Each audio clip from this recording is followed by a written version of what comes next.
Assalamualaikum warahmatullahi wabarakatuh. Banyak sekali pertanyaan jamaah, Ustadz kasih kami channel untuk kajian anak-anak muda. Di antara anak muda berasal dari Aceh, luar biasa. Channelnya Maulizul Akbar Nak. Tonton, subscribe, like, share, komen. Assalamualaikum warahmatullahi wabarakatuh.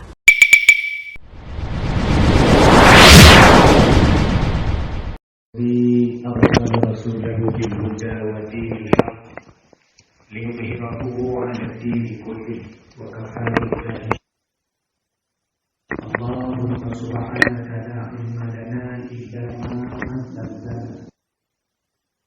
العليم الحكيم.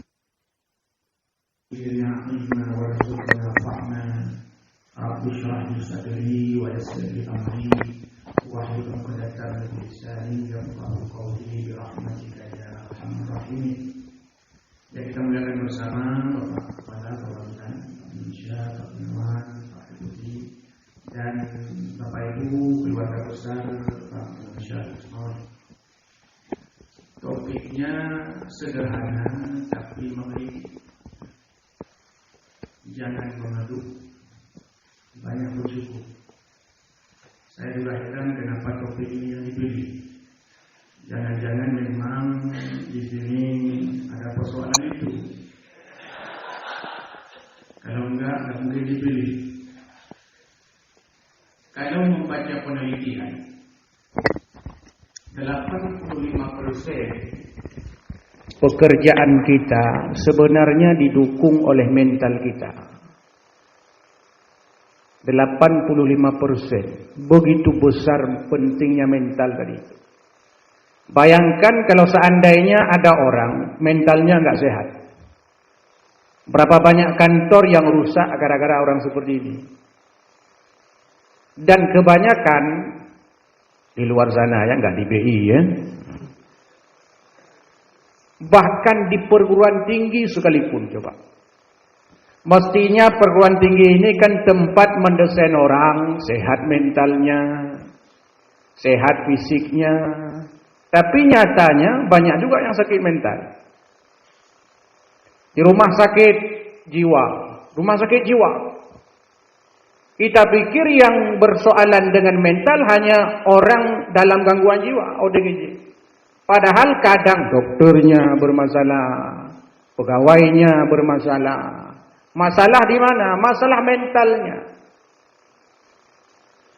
Ketika masalah mental, bicara mental ini kan bicara yang sesuatu yang sangat luas topiknya. Inilah yang mempengaruhi orang nanti berbuat. Inilah yang mempengaruhi seseorang nanti bekerja. Kalau seandainya mentalnya rusak, pasti rusak pekerjaannya. Dan bangsa Indonesia ini, bangsa kita ini, mayoritasnya hanya persoalan mental saja. Contoh misalkan, kalau melihat data kemiskinan di Aceh misalkan. Angka kemiskinan di Aceh ini nomor 1 di Sumatera. Angka kemiskinannya nomor 6 secara nasional. Itu angka kemiskinannya. Tapi kalau saya banding-bandingkan, tingkat kemiskinan di Aceh tidak lebih parah daripada di Pulau Jawa. Saya dulu kuliah di Jogja. Saya di sana sekitar 7 tahun. Saya keliling-keliling beberapa kabupaten kota di sana, apalagi dulu itu daerah Gunung Kidul. Masya Allah, ada yang gak makan. Sehari, 2 hari gak makan. Sehingga di sana, mohon maaf, kristenisasinya luar biasa. Kenapa? Karena kadang-kadang para pastor ini ketika datang memberikan solusi kepada masyarakat, jelas solusinya. Pak, saya belum makan. Oh, ini berasnya. Saya belum makan. Ini berasnya. Saya nggak ada kerja. Oh, ini ladangnya. Ini sawahnya. Ini kebunnya. Beda dengan pergi ke ustaz. Ustaz, saya 3 hari nggak makan. Niat untuk puasa. Jadi kita suruh puasa dia itu. Inilah kata Nabi. Kadal fakru ayyakuna kufran, kata Nabi. Kemiskinan itu dekat dengan kekufuran. Maka jangan heran kalau lihat orang miskin kok jarang salat. Jangan heran. Kenapa? Karena kemiskinan itu membuat dia kufur. Pada akhirnya adalah dia mengeluh. Yang lebih bahaya sebenarnya bukan orang miskin yang mengeluh. Orang miskin mengeluh memang sudah sewajarnya. Memang agak wajar secara psikologis. Ini orang kaya mengeluh. Ini yang kurang ajar ini.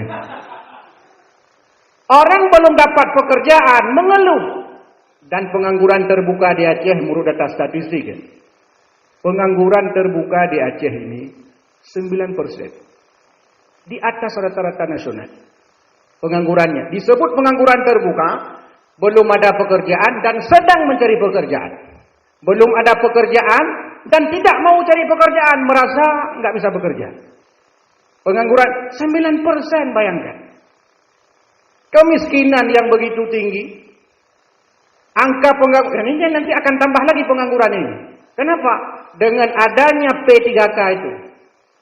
Berapa banyak nanti akan diputuskan hubungan kerja, yang kontrak, yang honor, habis semua itu. Unimal katakanlah, di tempat kami. Itu dosen-dosen luar biasa, sudah nggak bisa masuk lagi. Itu bukan, nah ke depan ini akan ada pemutus. Coba bayangkan. Mestinya kalau mereka orang-orang seperti ini mengeluh, agak wajar sedikit, agak wajar. Maka pada saat kita bisa membandingkan yang seperti itu, pada akhirnya tidak pantas kita ini mengeluh. Pada saat membayangkan orang-orang seperti itu. Bapak Ibu jangan tinggal di Lok Sumawe ini. Kalau walaupun tinggal di Lok Sumawe ini, sekali-kali kalau ada situasi pergilah ke kampung-kampung pedalaman Aceh Utara. Saya sering ceramah ke pedalaman-pedalaman Aceh Utara, bahkan di Aceh ini sering masuk pedalaman. Waktu kita lihat rumah warga, Masya Allah. Tapi kendurinya besar-besar, kan aneh kan? Kendurinya besar, tapi rumah orang, Masya Allah. Kadang-kadang kita nggak berani makan di situ. Bikin acara maulid, diundang pendakwah, penceramah yang dari jauh, dari kabupaten lain. Dibikin kenduri. Di mana kendurinya? Di rumah orang miskin. Makanya ustaz-ustaz kadang-kadang di rumah orang miskin mau makan, nggak enak. Karena emang tipe orang miskin biasanya saya lihat kalau di kampung, tapi ini observasi ya, observasi sementara, boleh diteliti lebih lanjut. Itu biasanya orang miskin kalau bikin makanan, semua yang ada di dapur dibawa ke depan tamu semua. Semua ke tamu, bikin timpan. Semua timpan di dapur, bawa di depan tamu. Padahal dia belum makan di dapur. Belum pernah makan timpan itu. Belum dia rasa kalau bahasa Acehnya. Belum dia merasakannya. Tapi taruh depan tamu. Tamu pun ini udah nggak tahu diri lagi. Makan tuh semua timpan, senang memang tamu tuh. Senang tamu, Masya Allah, luar biasa. Makanan yang disiapkan enaknya luar biasa. Tapi pada saat kita pulang, pemilik rumah nangis di rumah. Ya Allah, tega dia makan semua. Ini sebenarnya yang perlu kita perhatikan. Kita timbang-timbang. Kalau di Lok Sumawe ya kita lihat rumah orang, Masya Allah, kita pengen rumah seperti ini, kita pengen rumah seperti itu, pengen mobil seperti ini. So, pergi ke Kecamatan Nibong, Aluongo, Malu Papun. Aluongo, Malu Papun, Alu Panah. Nama kampung jangan nggak berani kita sebutkan. Kalau di arah Abia itu ada Luo Penawa, Luo Bui, sampai Luo Bui ada. Sungai Babi. Itu nama kampung coba. Kita masuk ke situ. Masya Allah, sedih. Tapi yang unik, kendurinya besar. Oh, kalau main kenduri luar biasa. Kan kadang-kadang ini yang jadi persoalan. Kadang kita terlalu banyak hidup di kota. Pekerjaan kita Lok Sumawe Jakarta, Jakarta Lok Sumawe, Lok Sumawe Bandung, Lok Sumawe Medan, Medan Lok Sumawe. Enggak, bukan Lok Sumawe, lupa pun Lok Sumawe ini Samantara. Tapi kalau ke sana nanti, oh rupanya lebih bagus rumah saya di Lok Sumawe daripada rumah mereka. Lah. Sampai ada rumah, bayangkan nggak ada kamarnya, nggak ada kamarnya, semua ada di kamar. Satu kamar, rumahnya itu dapur di situ, kasur itu, orang tidur di situ, istri di situ, menantu di situ, mertua, kumpul di situ. Bayangkan gimana cara bekerjaan itu. Ini kan jadi persoalan ini. Cuman kalau tinggal di Lok Sumawe, tinggal di Utun Bayi, tinggal di Tukuk Tengah, tinggal di daerah Kutablang, di sini sekarang ini. Ya sedikit yang kita temukan rumah-rumah seperti itu. Tapi ketika pergi ke daerah, ke desa, terjadi kesenjangan. Mobil mewah kan di Lok Sumawe. Masuk agak dalam sedikit, agak rendah, Avanza. Masuk dalam lagi, motor. Itu pun bukan motor baru, motor durian. Masuk lagi sepeda, masuk lagi babi. Jadi itu aja kendaraan. Tapi pada saat kita datang, Masya Allah, berarti saya ini. Bayangkan. Yang nggak ada pekerjaan juga begitu. Berapa banyak orang nggak ada pekerjaan di luar sana? Mereka mengeluh. Nongkrong warung kopi. Bukan cari kerja, nongkrong warung kopi cerita. Nggak ada kerja ya. Dan inilah memang sifat buruk manusia, kata Quran. Kata Quran, sifat buruk manusia itu. Innal insana khuliqa halu'a idza massahu syarru jazu'a wa idza massahu khairu manu'a illa al-musallin. Kata Quran, sifat buruk manusia itu satu mengeluh, dua kikir. Ini sifat buruk. Satu mengeluh. Dulu waktu SD ngeluh, kapan lah SMP? Waktu SMP ngeluh, kapan lah bisa SMA biar bisa bawa motor ke sekolah? Waktu SMA pengen kuliah, pengen bebas masuk nggak jam 7:30, bisa masuk jam 10, masuk jam 9, nggak ada yang suruh, nggak ada yang atur. Masuk kuliah, waktu sampai kuliah ngeluh lagi, pengen ke SMA karena masa-masa terindah masa SMA. Kan ini isinya. Saya misalkan sebelum kerja, sebelum dapat pekerja ngeluh, kenapa saya nggak ada pekerjaan? Mengeluh, kenapa saya nggak ada pekerjaan? Setelah dapat pekerjaan, nggak ngeluh, masih mengeluh, kenapa terlalu banyak saya pekerjaan? Bukan hanya tupoksinya saja, ada tambahan-tambahan lain. Mengeluh juga. Sebelum lamar kerja, ngomong ke instansinya, ini mau digaji berapa? Saya nggak perlu digaji. Ya, kan itu orang, kebanyakan orang seperti itu kalau lamar kerja. Saya nggak perlu, nggak berapa aja boleh, karena saya ikhlas lillahi ta'ala. Bekerja ini lillahi ta'ala, inna salati wa nusuki wa mahyaya wa mamati. Baca ayat lagi. Pas bekerja, 2 juta dikasih gaji, ngeluh. Kok 2 juta gaji saya? Kenapa sedikitnya? 2 bulan kerja, demo. Demo pimpinan, Pak, kenapa begini. Sehingga sekarang kita bekerja di pemerintah, di instansi-instansi tertentu kadang memang sebelum masuk kerja udah ada kontraknya. Coba baca dulu. Kau nggak akan tuntut jadi PNS kalau di pemerintah. Kau akan dapat gaji segini, nggak boleh demo macam-macam. Tanya-tanya. Akhirnya demo juga. Begitu. Itu persoalannya apa? Persoalan mental saja. Hanya persoalan cara berpikir saya. Ada mahasiswa saya. Ini soal mental ya. Ada mahasiswa saya di kampus. Dia dapat nilai apa? Nilainya dapat. Nilai dapat A. Marah-marah dia, protes usulnya. Pak, kenapa saya dapat nilai A? Padahal saya masuk 16 kali pertemuan, sering bikin makalah, aktif di ruang kelas. Kalau ada petugas kelompok, saya bikin tugas kelompok. Kok A saya Pak? Mestinya A+. Itu bayangkan, itu mentalnya. Yang satu, D dapat, biasa aja. D dapat, biasa. Kok biasa aja dapat? Alhamdulillah D. Orang ada yang E. Rupanya dia bandingkan yang di bawahnya lagi. Memang ini nggak bagus model-model seperti ini. Tapi untuk belajar sehat mental, bagus ini orang seperti ini. Dia melihat sesuatu itu ke bawah. Dan Nabi menyuruh seperti itu dalam hal dunia, lihat ke bawah. Hidup ini kan pasti diuji, pasti ada ujian. Tapi ketika kita sudah dapat, kikir, pelit. Sudah dapat gaji, ya. Zakat dah lupa, dah ada gaji, dah ada kekayaan, infak sedekah nggak mau kasih. Kalau sudah ada, jadi kikir. Waktu belum ada, mengeluh. Waktu sudah ada, pelit. Kerjanya, alladzi jama'a malahu wa'addadah, kumpulkan harta, hitung, kumpul, hitung. Itu aja yang kerjaannya dia. Akhir bulan, awal bulan dapat gaji 5 juta. Itu. Kemudian taruh di kamar ada kala atau masukkan ke besoknya. Itu. Itu berapa banyak orang kadang-kadang bingung pakai HP Android itu bingung. Itu apa HP ini? Yang telepon nggak ada, yang WA nggak ada. Apa isi kerjanya? Buka-buka link bank itu aja, lihat-lihat saldo ini apa ada tambah atau udah kurang atau udah masuk atau belum. Itu aja pekerjaannya. Kenapa? Itulah persoalan kita hari ini. Bicara mental, bicara pikiran, bicara persepsi, bicara segalanya yang aspeknya immateri pada diri kita ini. Kalau fisik, ini materi bisa dilihat, bisa nampak. Tapi yang imateri ini seperti mental, ini yang tidak nampak, tapi wujudnya ada. Gak nampak dia sakit mental, tapi kalau kita lihat cara ngomongnya, cara bicaranya, cara berperilakunya, gak sehat mentalnya. Karena orang disebut sehat mental, pertama dilihat daripada kesadarannya. Sadar dia. Saya sadar diri saya sadar bahwa saya ini muslim.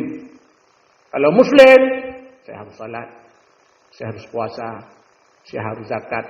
Kalau sudah sampai nisab, saya harus berbagi. Kenapa? Saya muslim. Itu namanya orang sehat mental.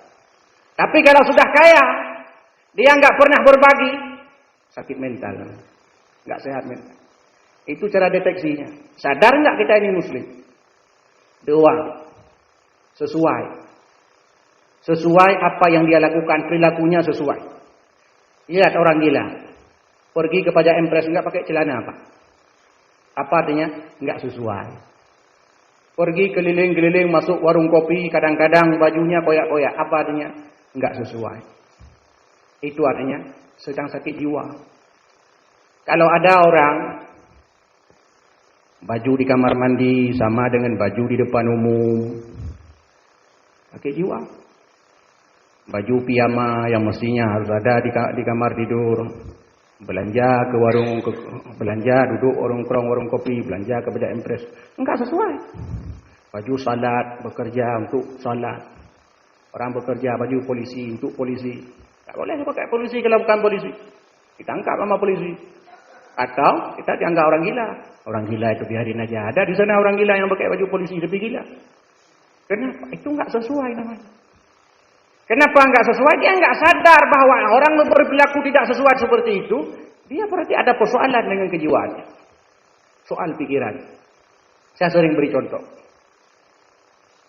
Waktu COVID kemarin, orang diisolasi di rumah sakit kan, banyak yang meninggal. Kenapa meninggal?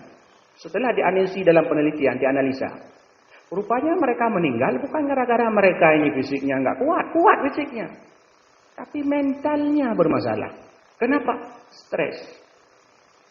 Banyak orang mati hari ini menurut penelitian bukan gara-gara diabetes. Bukan gara-gara penyakit menahun yang dia derita. Bukan. Banyak orang mati hari ini itu gara-gara stres menghadapi penyakit. Apalagi penyakit-penyakit menahun. Stres menghadapi penyakit lama-lama mati. Nggak percaya. Sensus orang yang sudah mati tanya. Makanya agama melarang kita. Kalau ada orang sedang sakaratul maut, jangan kau bicara tentang dunia di samping telinganya. Jangan bicara tentang warisan di samping telinga dia itu. Karena menurut Al-Quran, indera yang terakhir nanti akan mati, pendengarannya. Sama seperti pada saat lahir ke dunia, yang pertama aktif adalah pendengaran. Maka pada saat bayi lahir, disuruh azan, disuruh iqamah. Pada saat orang meninggal, saat sakaratul maut, diperintahkan agama supaya ditalqin. Kenapa enggak suruh diperlihatkan? Lihat Quran. Karena mata nggak bisa lihat lagi. Yang aktif hanya telinganya. Maka disuruh talqin. La ilaha illallah. Itu yang disuruh. Jangan cerita tentang warisan di situ. Itu mempercepat dia mati. Apalagi cerita bahwa istri mau nikah lagi. Ya, lebih cepat lagi mati. Kenapa? Itu persoalannya. Bapak Ibu sekalian berbahagia. Satu kisah. Fatimah Az-Zahra. Anak Nabi SAW punya suami namanya Ali bin Abi Thalib. Miskinnya luar biasa. Karena sahabat Nabi ini ada yang miskin, ada yang kaya. Kaya Abdurrahman bin Auf di antaranya. Yang bijak Abu Bakar As-Siddiq, yang tegas berwibawa Umar bin Khattab. Ali bin Abi Thalib ini miskin luar biasa. Miskin. Bukan miskin mentalnya, miskin hartanya. Menikah dengan anak Nabi Fatimah Az-Zahra. Beberapa lama beliau menikah. Lalu Fatimah Az-Zahra ini sering menangis. Menangis terus. Tiap hari menangis. Sehingga Nabi SAW suatu ketika datang ke rumah mereka. Lalu ditanya. Fatimah Az-Zahra waktu itu sedang menggiling gandum. Sebagai makanan. Menggiling gandum. Sambil nangis, giling gandum nangis. Itu sama seperti ibu-ibu sambil cuci piring nangis. Ini sambil gilingan. Datang Nabi SAW, karena beliau sebagai ayah, wajarlah beliau peduli. Wahai Fatimah, anakku tercinta, kenapa kau menangis? Apa jawaban Fatimah? Ya, wahai ayahku, bagaimana aku tidak menangis? Semua pekerjaan rumah, semua aku lakukan sendiri. Cuci baju sendiri, gosok baju sendiri, masak nasi sendiri, nyebur baju sendiri. Semua sendiri aku lakukan. Wahai Rasul, wahai ayahku, coba kau sarankan, kau beri saran kepada suamiku Ali bin Abi Thalib supaya dia beli budak satu orang, biar dia bisa membantuku di rumah. Biar bisa berbagi pekerjaan rumah. Kalau enggak, ini sendiri saya kerjakan. Sendiri saya kerjakan. Kalau seandainya engkau enggak memberikan, sampaikan ya Rasul, karena engkau bisa menyampaikan kepada Ali, suaminya. Apa jawaban Nabi? Wahai anakku, kata Nabi. Wahai anakku. Pada saat seorang istri, dia berjuang melayani suaminya, kemudian dia mempersiapkan seluruh aktivitas rumah tangganya, maka fadilah yang dia peroleh: satu, menambah kebaikan untuknya; dua, menggugurkan dosa-dosanya; tiga, meningkatkan derajatnya. Senangnya luar biasa mendengar itu. Enggak seperti istri sekarang ya. Kalau dengar cerita itu istri sekarang, halah. Kalau Fatimah mendengar kebaikan atau pahala-pahala di akhirat, senangnya luar biasa. Ya Allah, senang sehingga dia rela melakukan itu. Bayangkan, padahal Fatimah enggak bekerja. Begitu besar pahalanya. Apalagi ibu-ibu ini yang sudah menikah. Satu sisi harus melayani suami, satu sisi harus mempersiapkan rumah, satu sisi lagi dia bekerja. Lebih besar pahalanya daripada pahala Fatimah. Cuman hanya soal keikhlasan saja, lebih ikhlas Fatimah atau ibu-ibu ini. Tapi itulah yang dianjurkan agama. Supaya kita sadar betul bahwa rupanya Fatimah saja, kalau bahasa kita, anak presiden saja, anak khalifah saja, anak nabi saja seperti itu. Dibilang jangan mengeluh. Jangan mengeluh. Karena mengeluh itu, kalau sekali mengeluh, orang akan mengeluh selanjutnya. Akan terus mengeluh. Dan mengeluh itu penyakit. Penyakit jiwa. Orang mengeluh, penyakit jiwa. Apalagi sudah sering mengeluh, intens mengeluh, lebih parah sakit jiwanya. Bapak Ibu hadirin yang dimuliakan Allah Subhanahu wa Ta'ala. Solusi supaya tidak mengeluh satu saja. Sebagaimana topiknya itu, syukur. Tidak ada solusi lain. Mensyukuri apa yang diberikan Allah. Nanti item-itemnya ada qanaah, merasa cukup apa yang diberikan Allah. Kemudian memanfaatkan apa yang diberikan Allah pada tempat yang Allah ridha dan Allah cinta. Karena Quran berjanji bahwa la in syakartum la azidannakum. Kau syukur ditambahkan. Enggak syukur kau kufur. Enggak syukur azab Allah pedih. Maka kita kalau punya rumah satu, syukuri saja. InsyaAllah Allah tambah jadi dua. Punya mobil satu, syukuri saja. InsyaAllah Allah tambah jadi dua. Punya istri satu, syukuri. Syukuri. Mudah-mudahan yang satu itu membawa berkah bagi kita. Untuk apa ada orang cerita sama saya kan satu istrinya, ada bapak-bapak, dua istrinya.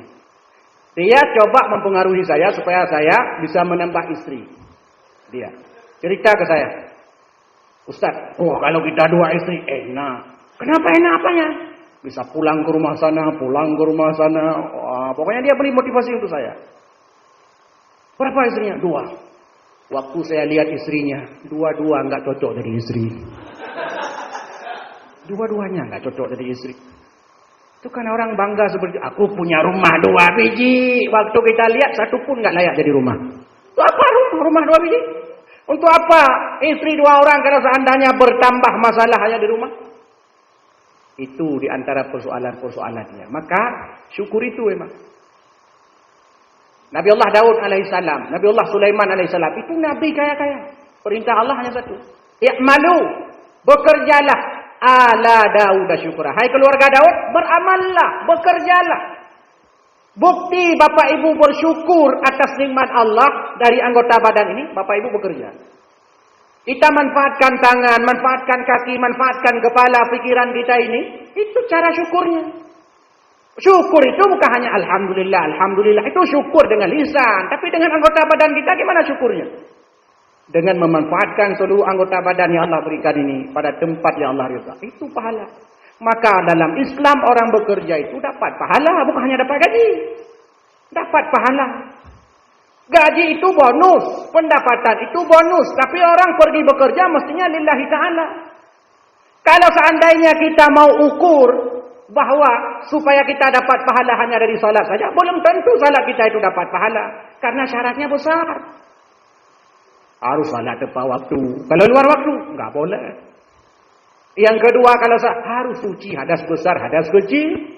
Apalagi, bahkan ditambahkan biar ada pahala, harus khusyuk. Siapa yang bisa khusyuk salat ini? Saya aja belum tentu khusyuk kalau salat. Khusyuk kapan? Waktu takbiratul ihram. Itu aja khusyuknya. Allah, Allah, Allah, Allah. Itu aja khusyuknya. Allahu Akbar. Apalagi ibu-ibu kan? Anak banyak di rumah itu.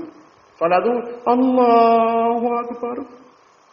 Tiba-tiba petir. Ya Allah, baju jemuran ya Allah belum diambil. Lagi salat begitu. Enggak khusyuk. Artinya kalau enggak khusyuk enggak ada pahalanya. Tapi kalau bekerja enggak perlu khusyuk. Enggak perlu khusyuk, sambil ngomong boleh. Kalau salat enggak boleh sambil ngomong. Allahu Akbar. Gimana kabarnya? Enggak boleh. Batal salatnya enggak boleh sambil ngomong. Bekerja boleh sambil ngomong.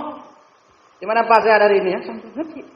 Selama dengan salah angka masukkan angka ke punya orang. Bisa sambil ngomong. Bisa sambil ketawa. Bisa sambil ibadah yang tanpa harus ada syarat seperti ibadah-ibadah mahdoh itu. Berapa lama Bapak Ibu sudah bekerja katakanlah di BI ini? 20 tahun?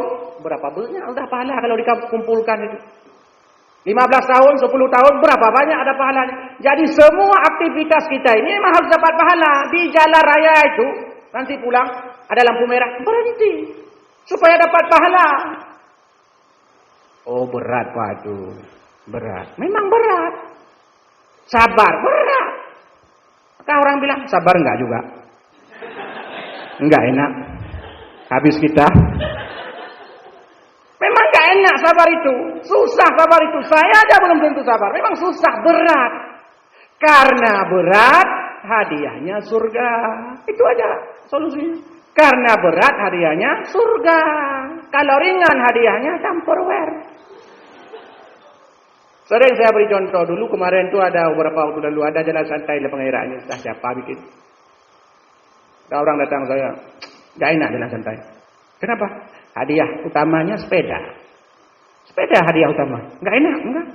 Terus maunya apa? Ya pesawat terbang lah. Pesawat terbang. Enggak bisa. Karena jalan santai itu pekerjaan termudah. Tinggal jalan-jalan sama istri, jalan-jalan sama suami, jalan-jalan dengan anak sambil makan kacang, makan jagung, ambil kupon nanti dapat hadiah. Wajarlah itu. Kalau mau besar hadiahnya, jangan jalan santai, jalan cepat ada lombanya. Atau lari cepat, lari maraton. Nah itu besar hadiahnya. Orang olahraga. Ini yang sebenarnya dianjurkan dalam agama kita. Bapak Ibu sekalian berbahagia. Yang terakhir. Kenapa orang mengeluh? Ahli jiwa menjawab, para psikolog menjawab bahwa orang mengeluh itu sebabnya adalah karena tidak mau menerima apa yang sudah dia miliki. Dan orang itu terlalu besar harapannya tentang sesuatu. Padahal sesuatu yang paling dekat dengannya adalah kematian. Sedangkan harta benda semua tinggal di dunia ini. Karir semua ini, kita ini akan mati pulang kepada Allah. Pangkat yang besar, tinggal. Semua kita mati. Bapak-bapak mati, ibu-ibu mati. Semua mati dan nampaknya saya lihat juga. Memang wajahnya memang sudah. Memang akan mati semua ya. Akan mati. Kenapa? Terus apa yang kita? Itulah hidup. Hidup ini kan pasti seperti bantal-bantal ini. Warna-warni. Dan Allah akan uji. Kata Allah, ahasiban nas ayyutraku ayyaqulu amanna. Wahum la yuftanun. Apakah kalian mengira akan masuk surga sedangkan kalian belum datang ujian? Sebagaimana ujian-ujian umat-umat tempo dulu. Jangan kita kira masuk surga. Seperti ini duduk-duduk nongkrong-nongkrong pergi ke masjid enak-enak, enggak ada perlawanan, enggak ada ujian. Jangan kita kira akan masuk surga. Allah mengatakan, apakah kalian mengira akan masuk surga sedangkan kepada kalian belum datang ujian. Sebagaimana ujian-ujian kepada umat-umat terdahulu. Bilal bin Rabah sahabat Nabi itu untuk mempertahankan imannya, diletakkan batu besar di atas perutnya, diseret oleh majikannya di padang pasir terik matahari yang amat. Mulut Bilal bin Rabah, ahad, ahad, Allahu ahad, Allahu akbar, Allahu akbar. Bilal budak badannya, tapi merdeka mentalnya. Tapi banyak orang hari ini merdeka badannya, budak mentalnya. Bilal bin Rabah. Begitu besar. Rasulullah coba hijrah pergi ke Madinah. Makkah itu kampung aslinya Rasulullah. Tapi kenapa harus hijrah? Sahabat begitu tinggal keluarga anak istri di kota Makkah pergi hijrah. Tidak ada yang lain kecuali adalah mereka ini adalah orang-orang yang mencari ridha Allah Subhanahu wa taala. Maka itu sebab orang mengeluh. Yang tidak mengeluh adalah kata Al-Qur'an, illal musallin, orang-orang yang salat. Wasta'inu bis-sabri was-salah. Orang-orang salat itu enggak mengeluh. Mengeluhnya kepada Allah. Dalam doanya, Rabbighfirli warhamni wajburni warfa'ni warzuqni wahdini wa'afini wa'fu anni. Mengeluh. Dan mengeluh itu bisa mempengaruhi pikiran kita. Kalau buruk ucapan-ucapan yang keluar dari mulut kita, apalagi nanti ada curhat-curhat. Curhat itu boleh ada linknya, ada begini, ada curhatnya. Yang enggak boleh curhat warung kopi. Kalau udah nongkrong warung kopi curhat masalah kantor, itu bukan yang baik, pasti rusak semua itu sih. Makanya dilarang kan orang kantor itu kok curhat masalah kantor, warung kopi, curhatnya di tempat kantor. Buruk dalam penelitian. Ada 2 tanaman. Cabai, 1 tanaman, tiap pagi dicaci. Kurang ajar kau memang begini, enggak jelas kau memang gara-gara memang enggak bisa dicaci tiap hari. Yang 1 dipuji. Kau luar biasa begini begitu, daun kau hijau begini luar biasa. Rupanya setelah diteliti, lama-lama rupanya, sebulan setelah cacian itu, cabai ini mati. Yang berbuah ini, cabai yang selalu dipuji. Maka hati-hati kalau curhat itu sifatnya buruk, yang bisa mempengaruhi pikiran kita. Apalagi pengaruhi pikiran orang. Maka dalam ilmu konseling, saya mengajar konseling. Dalam ilmu konseling, kalau ada orang curhat depan kita, jangan berhadapan. Duduknya menyamping. Dia menghadap sana, kita di sini. Kenapa? Supaya masalah dia ke sana semua. Atau sebelah mana? Kan orang curhat. Maka hati-hati duduk warung kopi. Jangan sampai masalah dia jadi masalah kita. Pas pulang ke rumah, kok ada masalah apa? Itulah masalah kawan tadi. Kok masalah kawan? Karena duduk berhadapan. Maka kalau sudah di-set rumah kita itu ruang tamu, coba bayangkan, enggak berhadapan begini. Supaya kenapa? Itu memang secara budaya, itu mengajak kita supaya kalau ada masalah, jangan sampai masalah-masalah di sekitar kita enggak ada hubungan dengan kita, kok jadi masalah kita. Duduk begini, atau duduk sana. Kalau duduk begini, ya kenalah kutuk kita semua ini. Semua apa yang dia sampaikan semua ke kita. Itu secara psikologis. Maka melayanan bimbingan konseling enggak boleh saling berhadapan sebenarnya. Stres gurunya, sampai pulang ke rumah guru konseling itu stres. Rupanya banyak kali masalah siswa-siswa saya itu. Kenapa? Dia menerima semua. Sehingga siswa nangis, dia juga nangis. Dia ada bermasalah, dia juga merasa bermasalah. Nah, ini orang paling besar masalah dalam hidup ini. Maka Bapak Ibu sekalian berbahagia. Syukur, nanti itemnya ada qanaah. Manfaatkan apa yang diberikan Allah pada tempat yang Allah ridha dan Allah cinta. Itu saja. Selain itu enggak ada. Jangan berpikir bahwa orang-orang yang naik mobil mewah mereka dah tenang, bahagia. Enggak ada. Itu mikir angsuran mereka itu tiap bulan. Mikir nih kapan bayar gimana macam. Maka orang mengatakan, ada ahli bisnis ngomong sama saya. Ustaz Adnan, kalau seandainya kita punya uang di rumah 20 juta, tapi kita punya utang 21 juta, enggak kaya kita. Tapi kalau ada uang 5 juta, sedangkan di rumah enggak ada utang sedikit pun, kaya. Nah, kadang-kadang mengeluh ini karena gaya dari itu. Orang semakin banyak gaya, semakin besar tekanannya. Saya kalau mahasiswa sering kasih motivasi. Bergayalah sesuai dengan isi dompetmu. Kalau isi dompetnya 100.000, berkaya dengan di bawah itulah. Nah, kadang-kadang ada orang baju 500.000, celana 500.000, kaos kaki 500.000, peci 500.000. Kalau dompet 2.000. Kalau dirampok orang, dirampok sama perampok, menyesal perampok. Dipikir orang kaya tadi itu. Menyesal perempuannya enggak ada. Enggak ada. Tapi ada orang bajunya 100.000, celana 100.000, kaos kaki 2 biji 10.000, peci 40.000 semuanya. Tapi dia dalam dompetnya katakanlah ada uang 200.000, kaya. Maka coba lihat saya ini pegawai-pegawai negeri coba. Mohon maaf ini bukan semua ya, enggak semua. Enggak banyak maksud saya. Nah, tapi kalau udah dihitung-hitung dikumpulin banyak juga. Coba kalau ibu duduk katakanlah dengan pegawai-pegawai itu. Lalu lihat siapa yang bayar kopi nanti. Nah, kalau kita lihat rata-rata orang-orang yang bukan pegawai negeri. Orang kerja enggak tetap. Rumahnya masih sewa. Tapi biasa saja, dia yang bayar kopi. Gimana Bapak lihat? Saya lihat daerah sana, Mutiara sana ya. Daerah Luar-Luawi sana. Waduh, ini kenapa? Rupanya ini persoalan rupanya dalam hidupnya. Ada persoalan. Maka bersyukurlah apa yang Allah berikan kepada kita. Kenapa segini kekayaan kita? Karena Allah lebih tahu bahwa yang cocok untuk kita hari ini ya segitu. Kenapa gaji kita hari ini sebesar itu? Memang Allah lebih tahu yang cocok bagi kita gaji untuk hari ini segitu. Kalau lebih, kau sombong, bangga, lalu jumawa, semua orang kau anggap monyet semua. Karena gaji segitu supaya kau tawadhu, kau rendah hati, kau bisa bersyukur, supaya kau bisa meniti karir. Bahwa banyak orang kaya hari ini bukan tiba-tiba langsung kaya, mereka berjuang. Survei rumah-rumah di Luxembourg yang bagus-bagus itu. Usia berapa dibikin oleh pemiliknya? 40 tahun ke atas kalau kita lihat. 40 tahun ini kita baru kerja setahun setengah. Kok aku nggak punya rumah ya? Orang sudah 40 tahun bekerja baru punya rumah mewah di Luxembourg ini. Coba lihat, ada rumah mewah mana nggak sia-sia? Sampai orang-orang ditangkap polisi baru nggak sia-sia rumah. Hah? Nggak sia. Rumah kaya. Jangan kita kira rumah-rumah kaya-kaya itu udah tahun 50 tahun yang lalu, tidak. Buktinya saya di Luxembourg belum ada rumah-rumah seperti itu. Wah, kapan ini? Tahun 2 tahun lalu. Baru 2 tahun lalu dia menikmati kekayaannya itu. 2 tahun lalu. Kita 2 bulan kerja kok udah ngeluh. Berarti ada masalah. Saya kira ini sebagai pemantik awal saja. Mudah-mudahan memberikan motivasi kepada kita bahwa hidup yang sesungguhnya adalah hidup untuk mencapai ketenangan. Dan cara tenang adalah mensyukuri, merasa cukup apa yang diberikan Allah Subhanahu wa taala. Amin ya rabbal alamin. Wallahu a'lam bishawab.